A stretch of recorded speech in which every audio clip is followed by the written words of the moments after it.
Assalamualaikum warahmatullahi wabarakatuh. Selamat sore teman-teman. Pada hari ini kita akan berbincang-bincang bersama Mbah Kendel. Sudah sampai di rumahnya Mbah Kendel teman-teman. Assalamualaikum Mbah Kendel. Waalaikumsalam warahmatullahi wabarakatuh. Ya Mbah Kendel, ini tujuan saya yang pertama ke sini ingin silaturahmi dengan Mbah Kendel. Ya. Ingin tahu keadaan rumahnya, bagaimana kesehatan Mbah Kendel. Alhamdulillah sehat nggih Mbah? Amin. Menurut dari pengalaman saya pribadi juga, seumuran saya yang seperti ini, untuk peninggalan-peninggalan leluhur, kemudian ilmu-ilmu kawero, terus juga ilmu-ilmu kejawen terutama, sudah hilang Mbah. Bahkan sejarah-sejarah di Indonesia sudah semakin terbatas, jadi pengetahuan saya pribadi juga semakin sempit. Itu dari pengalaman saya pribadi. Kemudian dari pengalaman saya waktu sekolah, ilmu-ilmu sejarah sekarang itu banyak yang simpang siur gitu loh Mbah.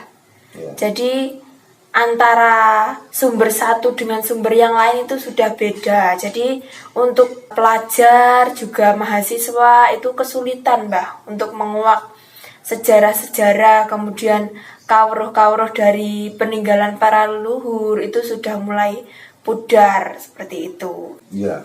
Mendirikan konten yang bernama KPDPL Channel. Apa itu, Pak? KPDPL Channel itu konten paweling dan peninggalan leluhur. Oh, ya. Konten paweling dan peninggalan leluhur. Bagus tuh, Pak. Kemarin kita sudah berbincang-bincang Mbah Nggih. Kemudian Mbah Kendel juga memberi saran dan meninggalkan 2 patah kata Mbah, dan itu sudah saya renungkan. Ya. Yang pertama paweling dan yang nomor 2 itu peninggalan leluhur. Yang mau saya tanyakan di sini, yang dinamakan paweling dan peninggalan leluhur itu apa toh Mbah? 2 pasang kata, yaitu dari paweling dan peninggalan. Itu kalau kita jabarkan sangat luas sekali, Pak. Iya. Bahwa paweling adalah merupakan titipan. Titipan. Ya, titipan. Seperti misalkan Bapak Soekarno pada saat dia sebelum meninggal sudah menitipkan, ku titipkan bangsa dan negaraku, jangan lupa jas merah. Iya. Jangan lupakan sejarah, kan gitu ya. Itu kan merupakan paweling. Iya. Atau titipan yang sangat sakral. Iya. Jadi sehingga di konten ini saya menitipkan 2 kata saja, paweling dan peninggalan. Kemudian paweling itu merupakan titipan. Jadi nenek moyang menitipkan berbagai macam bentuk. Apa berbentuk benda, atau berbentuk lagu, atau berbentuk mantra-mantra japa. Iya.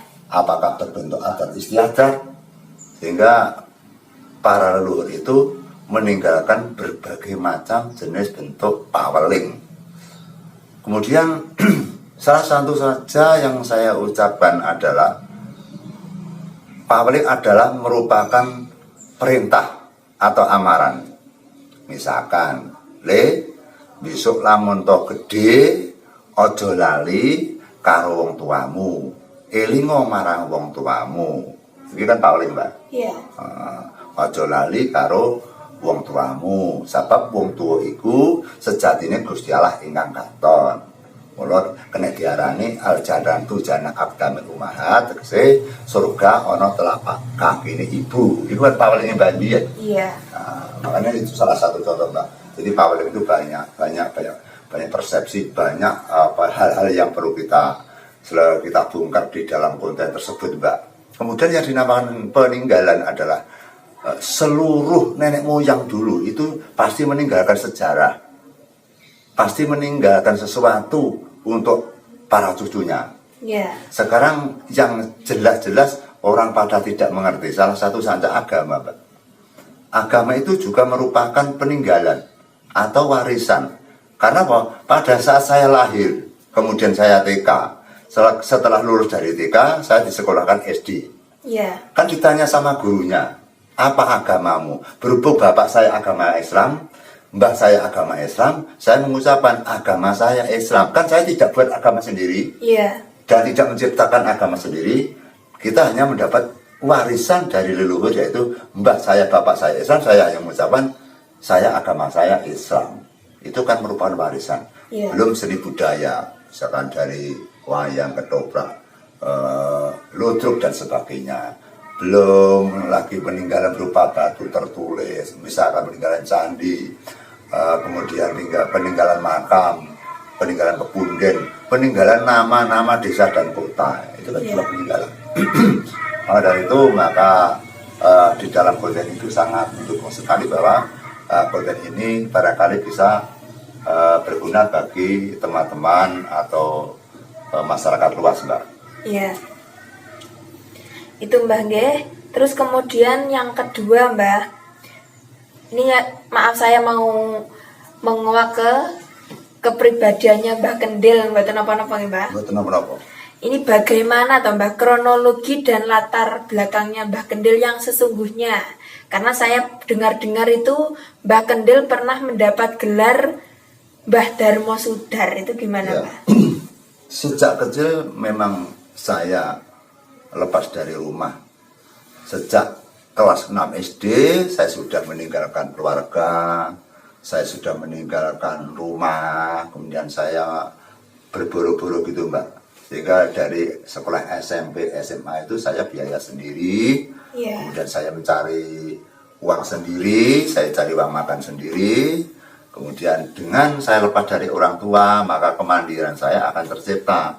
Sehingga pada saat saya lepas dari masyarakat luas, saya bisa mencari pengalaman dari masyarakat, misalkan bertani, misalkan beternak, misalkan kita di seni budaya, di pewayangan kulit, misalkan di ketoprak dan sebagainya. Di balik itu, pada saat saya masih muda dulu, saya memang senang menggeluti ilmu-ilmu Kawruh Jawa. Karena apa? Karena dari mbah-mbah saya semua memang sosok paranormal gitu, Mbak. Iya. Kalau dulu dinamakan dukun itu, Mbak. Kalau kita sudah mengucapkan nama dukun saja itu kalau di zaman sekarang kelihatan aneh sekali. Iya. Karena yang namanya dukun sebenarnya seperti kata-kata yang dibenci di masyarakat itu. Sepertinya nama dukun itu dibenci di masyarakat. Sebenarnya kalau kita korek yang lebih dalam, kata-kata dukun adalah merupakan orang yang ngerti dan orang yang pinter. Jadi dukun itu namanya, kata dukun itu berasal dari orang ngerti atau orang pinter. Sehingga kalau orang sekarang dikatakan kamu sekarang sudah jadi dukun itu malu, itu sebenarnya malah keliru sekali, Mbak, salah sekali. Iya. Kalau dikatakan kamu rampok, kamu maling, kamu pencuri, kamu peselingkuh, itu harusnya dia malu. Iya. Tapi kalau dikatakan dia dukun, dia nggak usah malu, karena apa, itu sosok kehormatan yang sangat tinggi sekali. Ya nggak tahu lah, kita zaman sekarang setiap zaman itu kan ada perubahan gitu. Iya. Kalau pada saat era saya masih kecil atau sebelum saya lahir itu, yang namanya jadi dukun itu sudah orang yang sangat mulia sekali, orang yang sangat berwibawa sekali, orang yang sangat disegani sekali, dianggap orang yang lebih mengerti sekali, yang orang yang ahli kawruh dan ahli ilmu gitu, Mbak, ya. Iya. Karena ya tanpa dari jalan dari dukun atau dari orang ngerti saja kita kalau ada apa kan repot, Mbak. Kalau pada zaman dulu itu belum ada dokter, rumah sakit belum ada dulu, Mbak, itu di era setelah Majapahit atau sudah Majapahit itu pengobat atau orang yang mengobati orang, sosok orang yang menolong orang itu adalah yang satu namanya tabib, yang kedua adalah dukun. Dulu itu. Nah, kalau sekarang sudah banyak bidan-bidan, dokter, mantri dan sebagainya, sehingga jadi sosok dukun itu untuk di zaman sekarang seperti rancuh gitu, Mbak, seperti cemar gitu. Iya. Sebenarnya saya juga prihatin sekali bahwa apa yang dikatakan baik di sinema TV atau di perfilman, apa di suara masyarakat, kalau sudah nyandak jadi dukun itu sudah seperti orang yang sangat tercela. Padahal belum tentu. Iya, Mbak. Belum tentu, Mbak, belum tentu. Masyarakat di dalam satu desa saja, apakah semua itu orang baik? Kan belum tentu. Iya, Mbak. Apakah semua desa itu pasti buruk? Kan belum tentu. Nah, jadi tentang kesalahan atau kecemaran daripada sosok dukun itu kan termasuk merupakan oknumnya, bukan dukunnya, tapi orangnya. Kalau dukunnya adalah artinya orang ngerti atau orang pinter. Lah oknumnya itu kan manusia. Manusia bisa beling, manusia bisa nakal, manusia bisa murka, manusia bisa menipu, manusia bisa jahat, manusia bisa memperkosa, manusia bisa menghancur alam. Itu manusianya. Tapi dukunnya enggak. Dukun itu artinya ngerti atau pinter kok. Iya. Tuh Mbak. Mungkin ini Mbah, jadi kata-kata dukun itu sekarang itu sudah mulai cemar karena identik dengan kayak ilmu-ilmu santet. Terus kemudian itu oknumnya. Iya. Itu salah satu oknum Mbak. Jadi tidak boleh dicampur aduk bahwa dukun itu mesti tukang santet. Belum tentu. Iya. Belum tentu Mbak. Misalkan ada seniman saja, tukang ludruk itu mesti ragamnya nyambut gawe, tukang ludruk itu mesti penggawe ngapusi wong. Apa mesti tukang ludruk ngapusi wong? Iya. Nah, kan ada tukang ludruk yang budinya baik, yang kaya, kemudian yang dia senang sedekah, dia senang itu berbaik dengan budi luhurnya yang tinggi. Jadi orang menyangka, ludruk itu biasanya di uraan, ludruk itu biasanya pemainnya mesti sering menipu. Itu belum tentu. Masih banyak pemain ludruk yang punya budi luhur, yang tidak mau menipu, yang senang menolong orang. Jadi tidak semuanya dikategorikan dicap di stempel menjadi buruk atau baik, gitu Mbak. Iya. Kemudian Mbak Kendil itu pernah mengatakan bahwa kalau mau jadi dukun yang baik itu harus mempunyai dasar agama. Itu gimana Mbak maksudnya? Ya, makanya seperti itu. Jadi kita tidak memvonis dalam satu agama gitu Mbak. Jadi menjadi sosok seorang paranormal atau dukun itu tidak harus punya dasar agama. Iya. Yang paling penting adalah budi, pekerti, tingkah, laku sing resik. Jadi pun atine pun resik, teng pundi mawon mungkin mesti sae. Dadi ana apa mawon wis sae. Lek pun atine resik dadi guru-guru sing apik. Lek pun atine resik dadi polisi-polisi sing apik. Upaya atine pun resik dadi kiai-kiai sing apik. Lek atine pun resik dadi dukun-dukun sing apik. Jadi kembalinya semua kebersihan hati kok Mbak. Iya. Didasari dengan kebersihan hati tentang ajaran atau pendidikan, lebih baiknya ditambah ilmu agama. Karena akan semakin kokoh. Jadi ilmu nanti kalau diperkuat dengan dasar-dasar pondasi agama pasti kokoh, karena nanti bisa memilah dan milih ini benar atau ini salah. Karena sosok seorang paranormal itu biasanya yang datang tidak selalu orang baik. Pasiennya itu tidak semua orang baik. Kadang pasien datang, Mbak tolong, saya minta tolong ini bunuh ini, Mbak minta tolong ini, Mbak bubarkan rumah tangga ini, Mbak tolong pekarangannya dia agar bagaimana bisa aku beli, kan gitu lah. Ada lagi memang pasien yang berbuat baik, Mbak tolong anak saya rukunkan, Mbak suami saya kena goda tolong rukunkan, Mbak dan sebagainya. Sehingga dalam kata-kata perdukunan itu kalau kita salah menilai atau mengekspresikan seolah-olah dukun itu sebagai penolong. Tapi sebenarnya si dukun sendiri itu tidak mengaku bisa menolong. Si dukun saja makan juga bisa makan itu karena Allah, karena Tuhan, karena Sang Pencipta kok. Nah, orang bisa sehat itu karena dari mana? Ya, sumbernya kan dari Yang Kuasa. Jadi semua dukun mengerti bahwa kita atau dukun itu ada merupakan hanya jabatan atau gelar saja. Adapun pakarti tergantung pada hukum.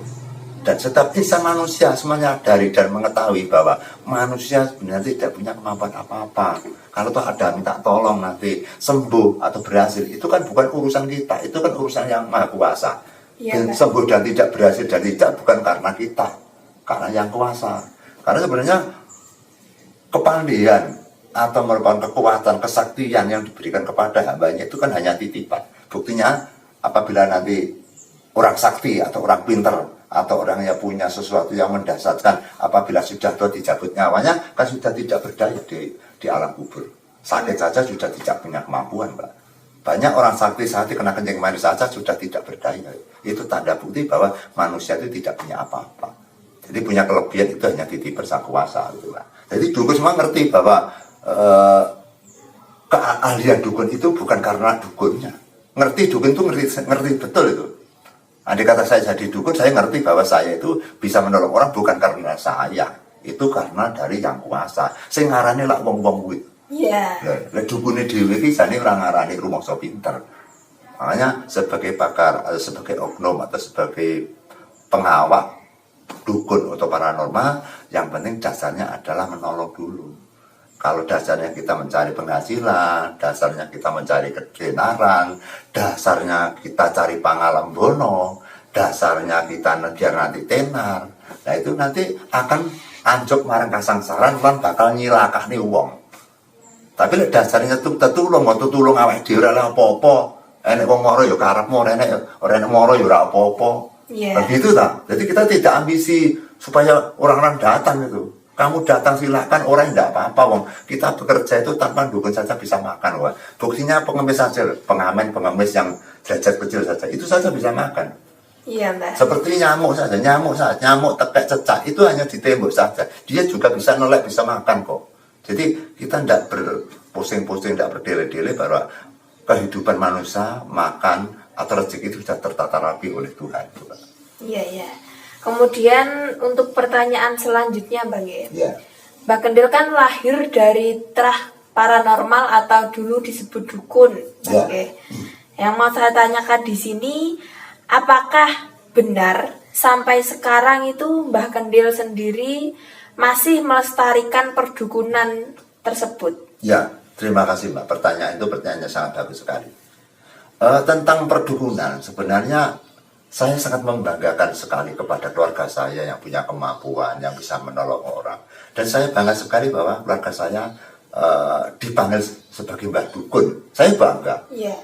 Bahkan ada teman saya kan jadi dukun. Terus anaknya di sekolah. Bapakmu saya jadi dukun ya. Nah, kemudian anaknya menangis ini. Sampai menangis serunta-runta, akhirnya lapor kepada orang tuanya. Terus orang tuanya akhirnya ngelowak kepada anak kecil. Nah itu kan tidak karuan. Jadi sosok disebut kata-kata dukun saja sudah marah. Sebenarnya nggak harus begitu. Orang nyebutnya itu dukun, nyebutnya kiai, nyebutnya tabib, nyebutnya guru, nyebutnya brahmana, sebenarnya silahkan. Iya. Kamu sebut komplong, kamu sebut botol, kamu sebut kotak, kamu sebut kerdus, disebut kemudian kayu, apa besi, silahkan. Mau sebutan saja kok. Kan begitu, kalau saya begitu enggak, silakan. Yang penting apabila ada orang minta tolong dan kita mampu, kita usahakan. Asal dengan catatan tanpa pamrih. Tapi yang pamrih, rame gawe, mula sariro, kang rosawani. Tetulung ingkang tanpa pamrih. Di orang ngagungake marang kepinterane, ngasorake pribadine, serik marang pasulayan, demen marang karahayon. Itu sifat-sifat yang sesepuh, sifatnya brahmana resi, pandito. Dan jadi sampai pamrih rame gawe mula sariro hang roswani, ngasorake derajat dewi, ngunggulke derajat wong liya, serik marang pasulayan, demen marang karahayon. Itu sifatnya brahmana, Mbak. Iya. Lek niku dipencekel insyaallah selamat kok. Selamat. Kula niku kebuti-buti nggih ora sing ngelokne. Iya. Kebuti-buti Banyuwangi, Pare, Sumatera, Kalimantan, Tulungagung, Blitar. Nggih tetulung ngaten iki ora sing ngelokne, ora sing musuhi. Karena dasar kita tidak pamrih, dasar kita ndak ingin dilempung, ndak ingin pirang, ndak ingin apa-apa. Lek iso kita ya bantu, enggak iso ya sudah. Wong kita itu misalkan menolong orang ya. Itu saja kita ndak tahu nanti berhasil dan tidak kita ndak tahu. Nggak tahu, kadang-kadang malah berhasil kita heran. Loh, kok berhasil ya? Padahal make ngono ae gitu. Jadi kita tidak punya kekuatan apapun. Setelah kita orang minta tolong, kita doakan ya sudah selesai. Iya. Kita bekerja seperti biasanya gitu. Tidak panggang wiritan, enggak panggang ngepung dupo enggak harus kita terus ke mulang dorong, enggak. Setelah orangnya datang minta tolong, programnya gimana, permasalahannya gimana, caranya gimana menyelesaikan. Kalau sudah diselesaikan kita doakan ya sudah, serahkan kepada Tuhan. Ya Allah, ini saya permohonan saya, ada orang minta tolong, namanya ini monggo kerson jenengan kasilan mboten terserah jenengan, kalau pasrah teng jenengan. Iya, Mbak. Lha panjang ngono iki percaya tenan, kadang-kadang sesuk kasil pun kasil kok Mbak. Gene ora kasil ya ben ade kan ade kuwasa apa-apa. Iya. Ora kasil nggih bene. Lek kula momen ra kasil nggih golek wong liya ngoten mawon. Lek kula udah sari pamanen kula nggih boten nekani, kula nggih boten milik duit-duit tiyang niku. Nah, tapi upama nggih ngeten iki boten tegese kita lah, Mbak. Ada memang, ada misalkan setelah datang, misalkan lek wis kasil, ini Mbak pun kasil kula paringi arta. Nggih kula tampa niku rezeki Allah kok. Itu kan rezeki yang ikhlas. Pun kasil maringi arta monggo. Tapi lek orang kasil teng weke dhuwit lha niku sing menjadi pertanyaan. Kita nanti makan uang yang ganjel. Misalkan niki anu Mbak rakate sakmene juta. Lah niku mungkin sing kula geni napa? Lek ngate kadung kula damel, misal kula damel nukoni motor, kula damel belanjane bojo kula damel masak, ternyata ndak hasil uangnya muring-muring. Dan itu yang uang yang kita makan kan menjadi penyakit, Mbak. Iya. Berarti sengkel-bengkel hati akhirnya menjadi penyakit, menjadi masalah keluarga saya. Makanya saya tidak suka-suka misalkan diberi uang kepada pasien yang belum berhasil. Kecuali kalau sudah berhasil itu diwehi tak tompo ora diwehi ora masalah. Kan kita punya kerjaan yang lain, Mbak. Iya. Ya, seperti itu. Itu Mbak G ini lebih dalam lagi Mbak G. Jadi Mbah Kendil sendiri kan dari selain dari paranormal juga nenek moyangnya bahkan haji Mbak G. Haji. Jadi terus gini Mbak, dari silsilahnya bukunya ada. Iya. Itu kan baru dikuak-kuak oleh Bapak Kepala Desa Mendurjo, anak-anaknya Pak Miranto Mendurjo dan Blitar itu, bahwa ternyata dari nenek moyang saya adalah orang yang Bapak Desa Mendurjo yang bernama Yai Haji Dul Karim. Sehingga kalau dilihat dari sejarahnya itu zaman sejarah Mataram muda, Mataram tua, Mataram muda, zaman Kesultanan Sultan Agung itu ketinggalipun mitos saking sejarah niku saking pendiri Pangeran Diponegoro wonten Mbah Haji Dul Karim. Jadi niku pendiri Pangeran Diponegoro. Ngantos trak sak masal-masal ngoten niku punggel saking mbah kula, saking mbah buyut kula niku sampun menekuni dunia perdukunan. Nggih. Lek ngarani biyen dukun kabrahmanan atau kapanditan. Dadi lek ngarani mboten dukun, Mbak. Soalnya kalau ngomong dukun iki ben rada viral ngetren, Mbak. Jadi lek keng tataran keluarga kula kabrahmanan, tapi ini kan era napa niku Larsmani sih kan ngomongin dukun. Iya. Jadi lek mirip keluarga kula sisilah jeneng kabrahmanan, kapanditan ngoten, Mbak. Jadi Mbah kula ini jenenge Musidi Dwijo Hapsara.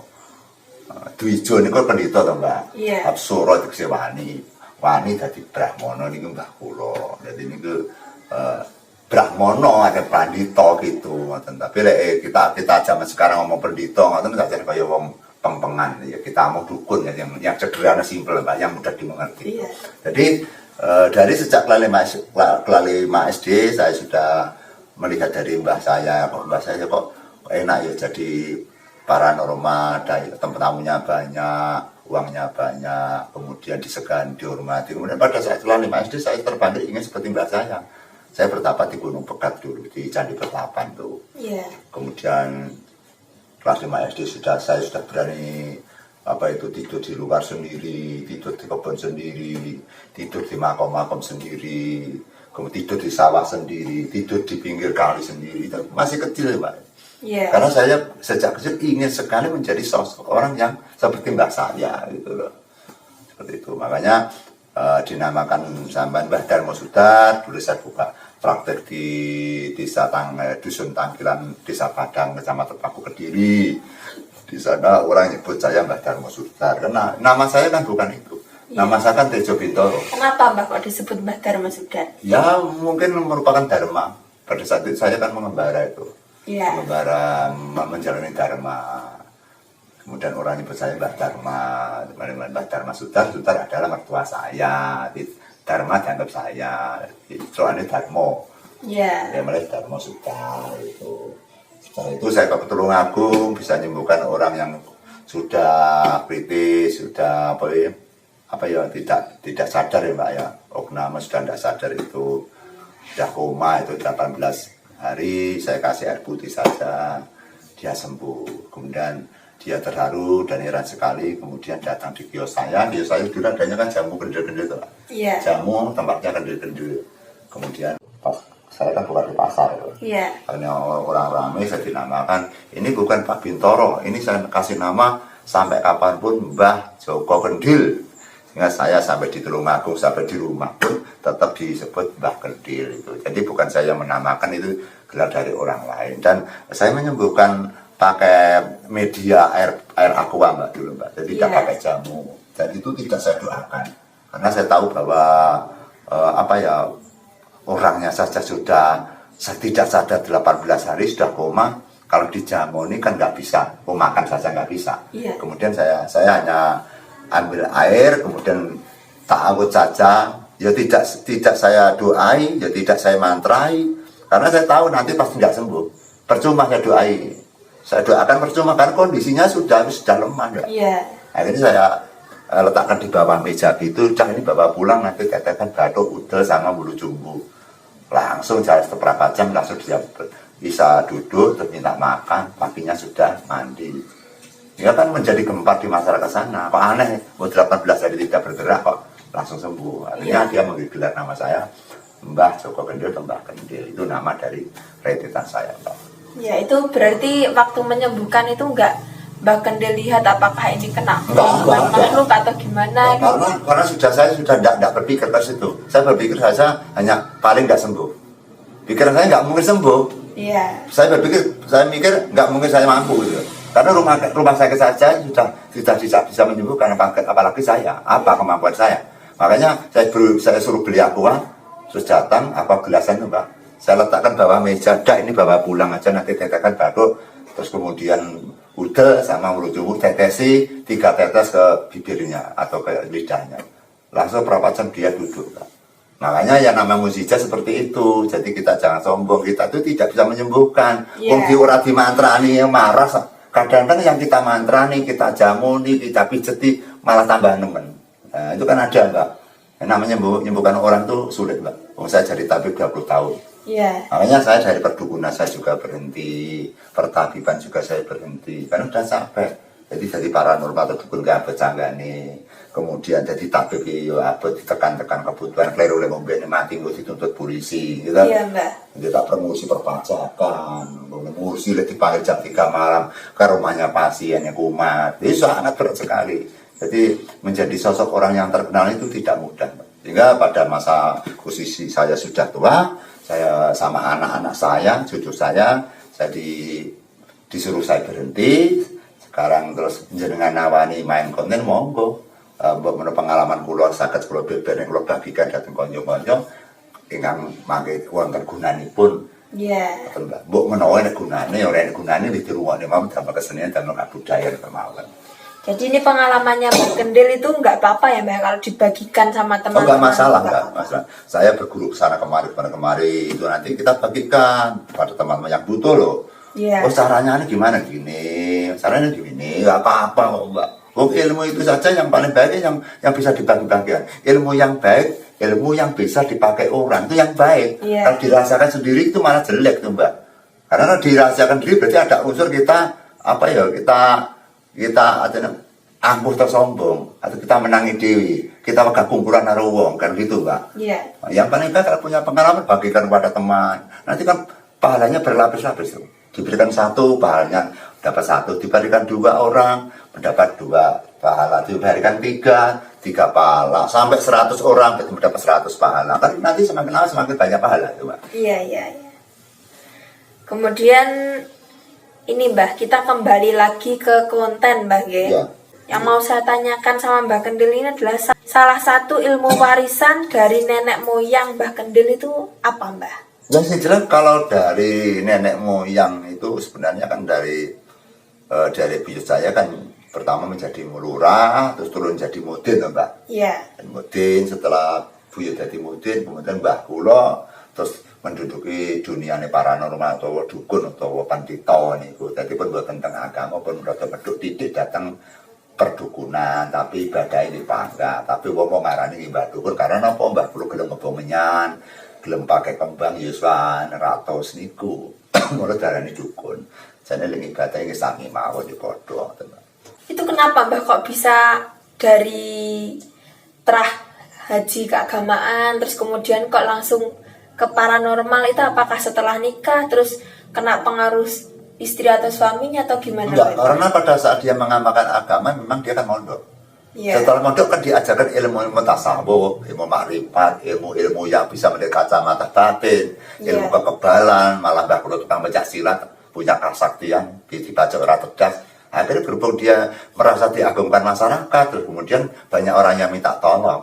1 orang, 2 orang sampai tenar, sampai wilayah daerah Ponggok, Blitar, Kediri, sampai Tulungagung, sampai Kediri, Mbak saya sudah terkenal, Mbak. Karena itu, karena berhubung dia banyak orang yang minta tolong, sehingga dari ilmu agamanya, dari iyang-iyangnya kemudian pindah ke jadi brahmana pendeta.